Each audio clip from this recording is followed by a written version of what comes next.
This week brought another round of cold and snow to Colorado and another round of political protests throughout the state.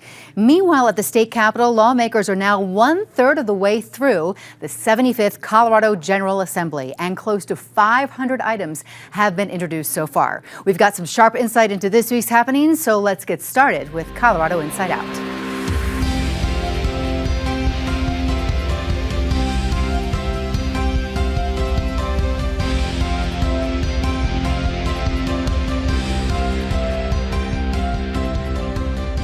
Hello, everyone. I'm Kyle Dyer. Let me get right to introducing you to this week's Insider panel. We have Patty Calhoun, founder and editor of Westward; Jesse Paul, legislative and political reporter for the Colorado Sun; Chris Rourke, consultant with Rourke Media; and Carlos Martinez, president and CEO at the Latino Community Foundation of Colorado. Let's start now with two very divisive legislative items that were passed by the state Senate this week. Senate Bill 5 would change the current 80-year-old law on labor organizing, and it is something that the governor has said he is not in favor of. And then also there is Senate Bill 3 that passed this week, that is the ban on certain semi-automatic weapons that was reconfigured, which allowed for it to pass out of the Senate. And supporters hope that those changes will lead to netting the governor's support. Patty, I'll start with you. It was, and every morning you wake up and when you watch the national news, then contrast it with Colorado, it's like we're in Red Dawn and we're the Wolverines who are fighting the mean red invaders. It's crazy that we have this very progressive state house, which has passed now gun lobbying. The gun rule. We'll see if it makes it out. And also this Labor Act, the Union Act, which is lasted for 80 years. It's made it out of the Senate now. Will it stay? It is the only one of its kind in the country. It's worked pretty well. We already have the Independence Institute floating a ballot measure that would basically take the teeth out of this law if it passes. You also have the courts now considering the ghost gun bill that came up in 2023. So nothing is ever over. But at the moment, the Wolverines are still rebelling in Colorado against the wave we see coming from the rest of the country. Jesse, what do you think? You're in the midst of it all. I want to know how Patty comes up with these stories, analogies. So I think the gun bill is going to be signed by the governor. I think that the changes that were made in the Senate were specifically made to appease him. You could see the sponsors of the bill kind of running between the governor's office and the Senate last week to try and get the changes ironed out. And that's why everything happened so late at night and I didn't sleep very much. But that was specifically to get the governor on board. As for the union bill, what's interesting there is that negotiations on that seem to have stalled. And the governor has said, I'm not going to sign this as introduced. And we were expecting changes to be made in the Senate. It didn't happen. And we know that the union community and the business community have been talking, but apparently those talks haven't been very fruitful because there's no amendments that have been offered yet. The business community actually came out this week after the bill passed the Senate and said, we made a bunch of offers to the unions and to the sponsors of the bill, and they were all rejected. I don't know where that one's going to end up, but something's going to have to change in the Senate, in the House when the bill heads over there, because otherwise it's just going to be vetoed right away by the governor. Okay, Chris. Well, with that bill, Colorado is already struggling with affordability. It's just one added thing to make it unfriendly to new business. But as far as the gun bill goes, I was interested in how hunting and CPW was rolled into this whole thing. There's a carve out that would allow people to purchase a certain category of guns as long as they take a certain amount of training. And one is a 12-hour hunter safety course. And if you've ever taken hunter safety, it's not something that you bang out in a morning. It's pretty comprehensive. I heard proponents for this gun bill saying, well, you don't really need these kinds of guns to hunt. And this tie to hunting is really curious to me because the Second Amendment isn't in regards to hunting. It's in regards to our personal right to defend ourselves. Gun laws, I feel like a broken record saying this, gun laws that are on the books have not stopped gun violence or mass shootings. Jesse had an amazing article, very comprehensive, and he pointed out the fact that the magazine ban that we have currently in Colorado did nothing to stop the Club Q shooter. So I see this as we are considering more and more bills that are more restrictive, just a simple chipping away of our Second Amendment rights. We don't want to start pitting gun owners against each other. And so I think for me, it's kind of like a compromise that's come out. Can we go ahead and provide gun safety, education, which is what the NRA also says, okay, with a lot of gun owners, so that we keep guns out of the hands of people who are dangerous or who don't know how to handle a gun. With respect to the unions, I think it's a tough issue right now with respect to our economy and the things that are happening. I can just say that, I grew up in a union household, and it increased our ability to go ahead and plan for our family. Every month, my mother would say that union dues is the best investment I am making for my family. So it's not that people are going to get rich out of becoming a union member, but it does provide some protections. And I think what we're seeing at the federal level, when we're looking at different things around labor and laws and so forth, I'm hoping we can go ahead and figure something out that helps everyone. Okay. Before we move on from the legislature, Jesse, I want to talk with you about your coverage of State Senator Sonia Yaquez Lewis's resignation early on Tuesday. You wrote, "I've never seen anything remotely like this in my many years of covering the legislature." Why was that? Well, that was specifically about the fact that she allegedly submitted a fabricated letter of support from a former aide who then wrote in and said, "I didn't write this. Why is my name on it? My experience with the senator was actually really negative." And the whole saga there, the way that it ended, wrapped up, was just kind of astounding. It's been playing out for about a year at the Capitol. It's kind of had a pall over the Senate. People have been hoping for some kind of resolution. I just don't think you could have written this one. It was not something that Patty and her imagination could have even come up with. So any idea when the vacancy committee will start looking for a replacement? Should be a few weeks, but the folks in Boulder County, there's all these important bills that we're talking about right now, have been unrepresented because of her decision to resign and everything that happened with it. So Democrats have had to get a little creative in terms of their numbers in the Senate.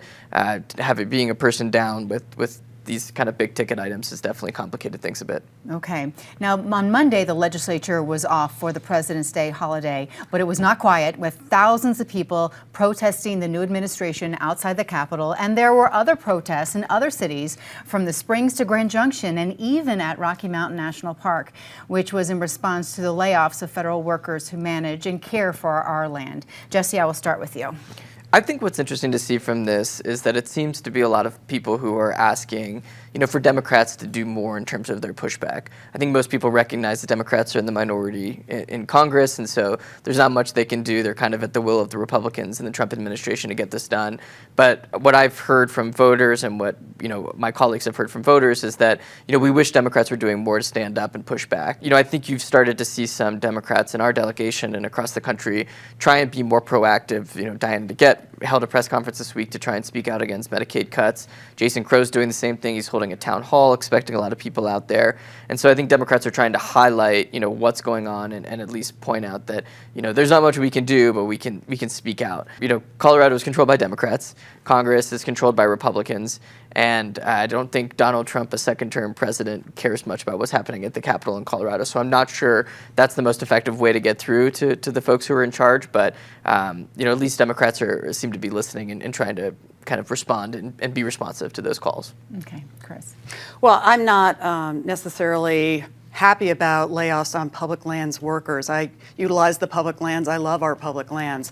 However, I noticed with these protests, there's a lot of focus on Elon Musk and DOGE, the Department of Government Efficiency. Look, if DOGE can save some money, for every penny they save, it's a penny less a taxpayer has to pay. We have got spending that is out of control. America has been like a teenager on a spending spree with a credit card that has a high interest rate. And the only way you get out of debt is to either earn more or to cut your spending, or both. I don't think we're going to earn our way out of the debt that we have right now, but we've got to do something to cut spending. Okay, and Carlos. Well, people have the right to go ahead and come together and be heard. Let's not forget the Boston Tea Party was not an afternoon tea.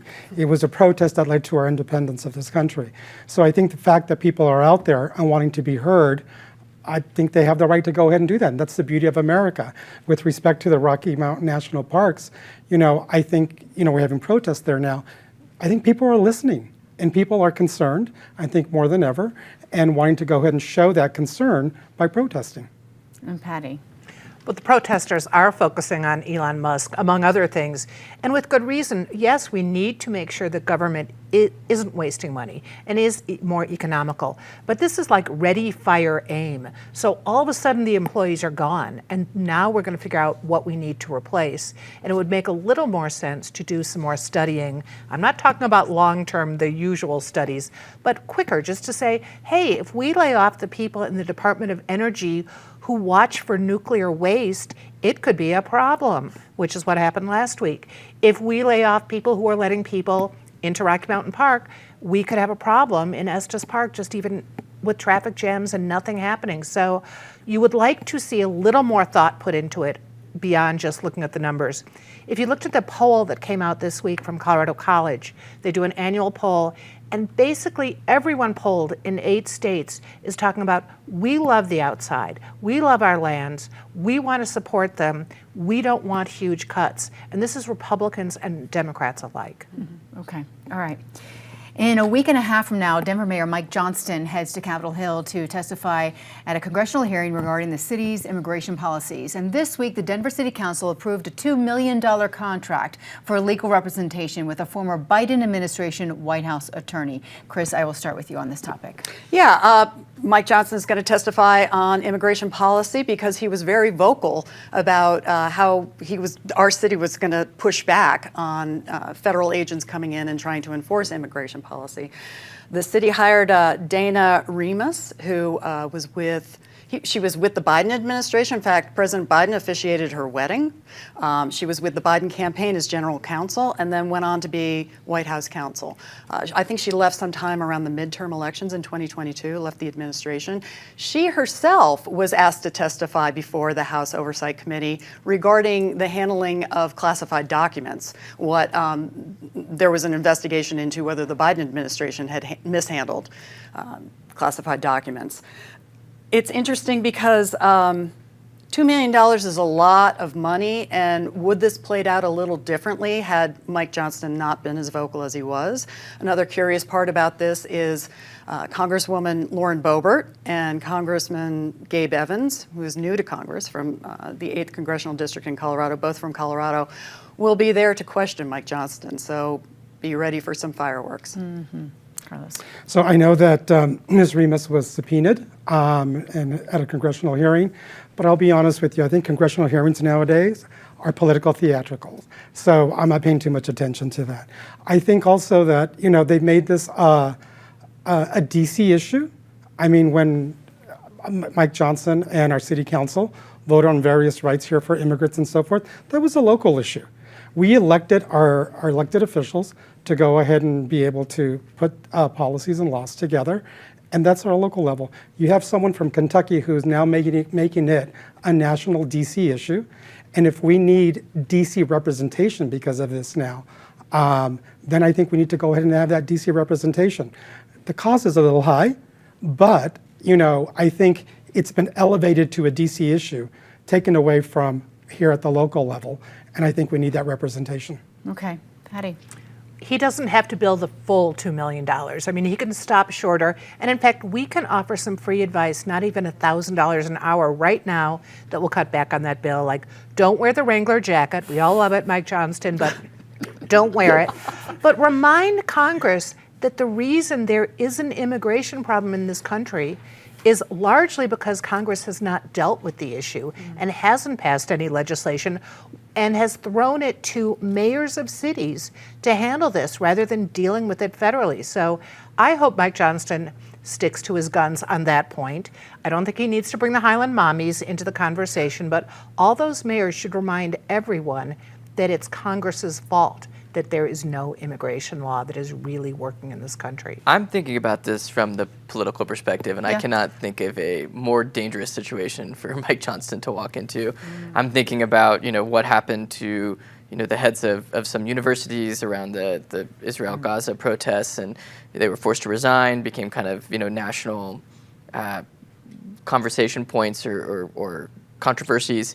So I think the $2 million is probably well spent for him personally, politically. Obviously, they don't have to spend the entire $2 million, but this is going to be a really heated situation. As you mentioned, Lauren Boebert and Congressman Evans are going to be there, and I think they're going to be trying to make some news, grab some memes or headline clips on social media. And so, I just, the upside for this for Mike Johnston personally, politically, I think is really low. I think the potential for extreme peril is very high. And as a guy who we all know is extremely, ambitious in terms of his political future, this could be a watershed moment in whatever he wants to do next. And didn't he at first say, I'm not coming? And then he said, oh, I'll think about it. And he was very delayed. I think that they wanted the hearings this month, but now they're in March. Well, the mayor of Boston just had a She baby, did. so they couldn't hurry along that quickly. Yeah. So all the mayors, Boston, Chicago, they're they'll all all at be the the same same time. day. All right. Well, Yes. I just wonder what the city could do with that $2 million had he not have to go testify.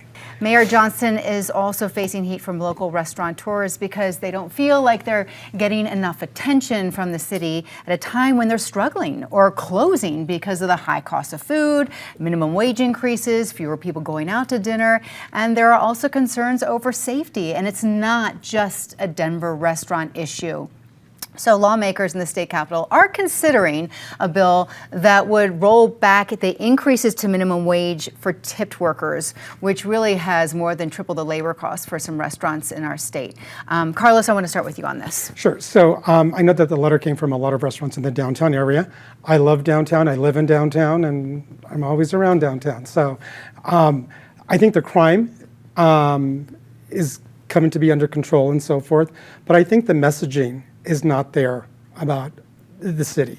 With respect to the bill, I think there's just more issues with respect to restaurants in the Denver area, but there's the safety issue still that a lot of people have. There's parking, there's just the 16th Street Mall, just a lot of other issues. And I think one of the things that Denver lacks, downtown Denver lacks, is really a vision of its soul, of what it represents and what it's supposed to be. And I think without that kind of soul, then it's just another street, it's just another restaurant. And I think that's what's kind of like missing from downtown Denver right now. Okay, Patty, what do you say? Well, I know the fellow who wrote the letter and copied way too many people. He's a friend. But everyone downtown has been saying we need help. And it's different things they need help on. They need help, obviously, on the perception of safety, even if it isn't necessarily any worse than Wash Park, where someone got shot the other day. We talked about that. It's the perception. They definitely need help with permitting. They need help with traffic. Then you get into this minimum tipped wage issue where it is the highest in the country here. But both sides are not being completely honest about the numbers. So you hear that 200 restaurants closed in Denver. You don't hear how many opened. You hear that this could cost a worker $8,000 a year, but that's a worker who's maxed out on tips, working 40 hours a week, and that's going to be very unusual too. It's a long debate at the legislature that went on Thursday. Could still be going on right now for all we know, but restaurants and all businesses need help right now. And Denver could do a lot by just even getting an ombudsman, a restaurant person who can help these people through the 8 months it takes to get an awning allowed, the parking meter closed in front of their spots. The city needs to start listening and working faster. Well, listening, I mean, the concerns have been going on since I started on the show. But are they 2.5 years listening? ago. What's the action? They're hearing, are they listening? Right. Yeah, Jesse. So talking about the tip minimum wage issue, obviously that's before the legislature right now. It's really interesting. The legislature made the decision to let local municipalities increase their minimum wages by whatever amount they wanted to, and that's kind of what's leading to all this. The ins and outs of it are really complicated, but the bottom line is if this bill passes, there's a pretty good chance that if you are a server in Denver or Boulder, you would see a decrease in your earnings. How much of a decrease, I think we can talk about that. It depends on how good of a night you're having on tips, whether you're having a good night on tips. But I think big picture here is that, this is the reality, and it's very hard to tell people all of a sudden that you're going to start taking away the money that they're earning and try and reduce their wages. And so I think the legislature is going to be really hard pressed to pass this one.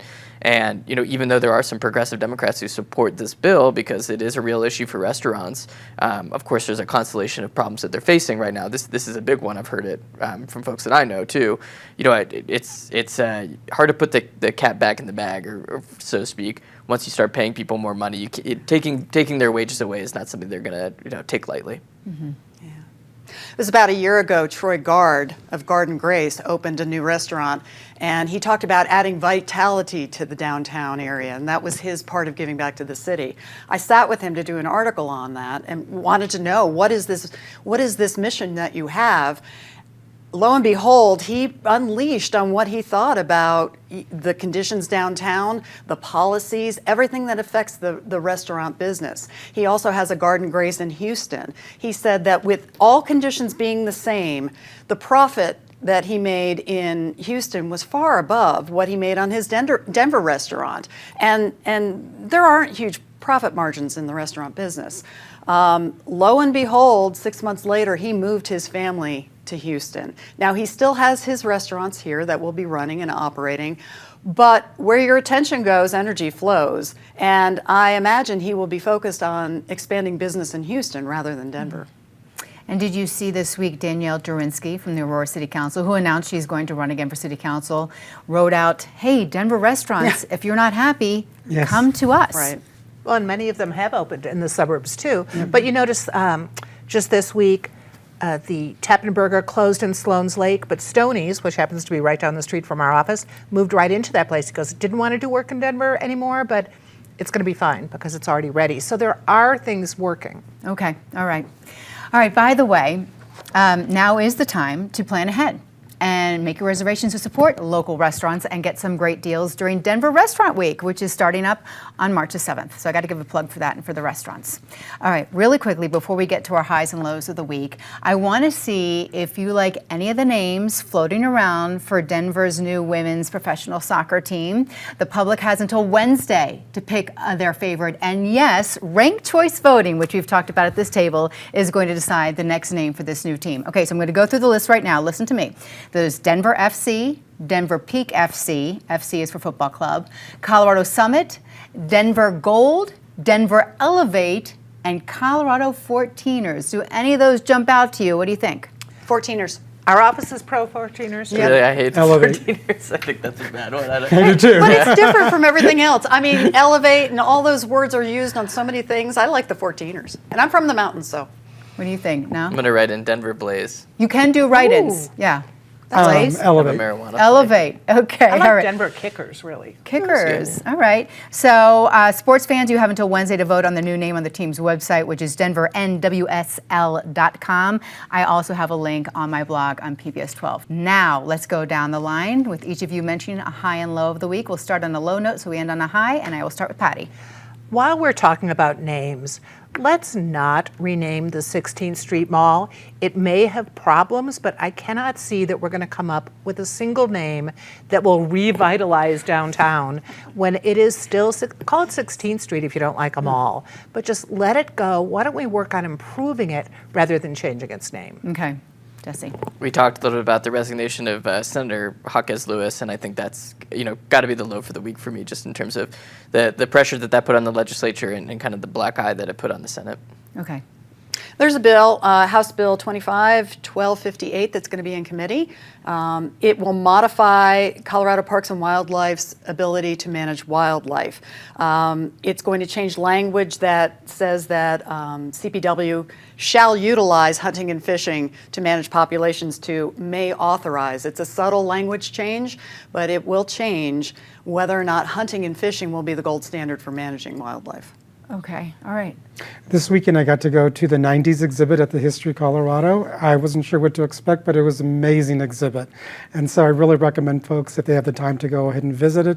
It really gives us a historical perspective of what happened 25 to 35 years ago with clips from movies, just posters of what happened here in Colorado is just wonderful. I mean, I left there just kind of like, just very proud to be able to live here. Yeah, but I think it's a low that like the 90s were so long ago that there have to be exhibits about that, right? We're not getting any older. Okay, Patty, something good. Okay, I'm going to go back to the Red Dawn analogy and fighters in the wilderness. 10th Mountain Division. This is the 80th anniversary of the 10th Mountain Division, trained in Colorado, went and fought the Battle of Riva Ridge in Italy. There's a big legacy weekend in Vail, but what they did was really incredible. And you can learn about that at History Colorado, too. Okay, all right. 2 Republican senators this week decided to vote for bills that their caucus didn't support because they heard from their constituents and they just thought they were good ideas. And so it's always cool to see that at the legislature when people break party ranks for reasons that are altruistic. So Senator Cleve Simpson, he voted for the study of single-payer health care in Colorado because he heard from a constituent. He doesn't agree with the idea, but his constituents wanted the study to happen, and he said, I'm going to vote for it anyways. And then Senator Lisa Frizzell voted for a bill that would prohibit or limit liquor sales in grocery stores because she heard from recovery folks in her district that it's really difficult for alcoholics to walk into a supermarket and see all the alcohol around. Okay, thank you.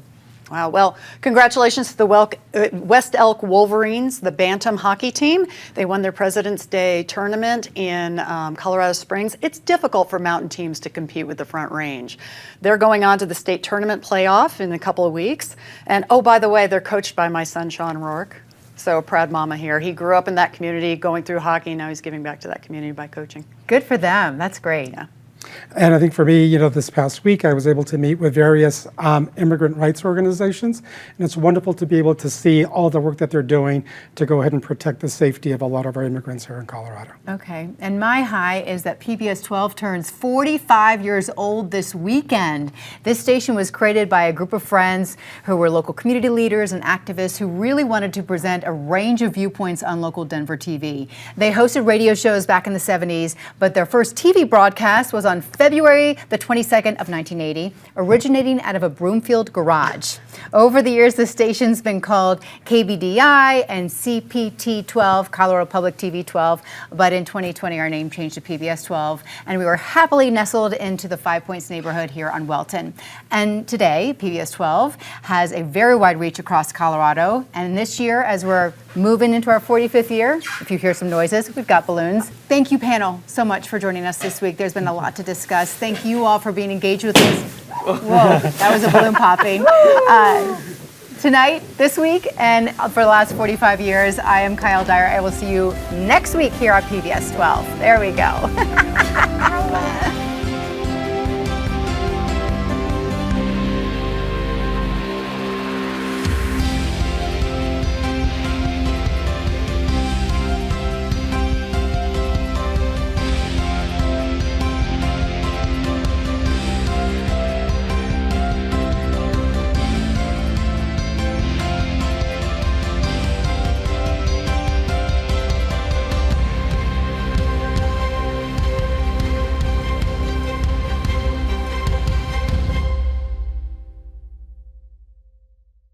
PBS 12 believes in the power of original, local programming. Help us bring more shows, like the one you just watched, by donating at pbs12.org/program support today.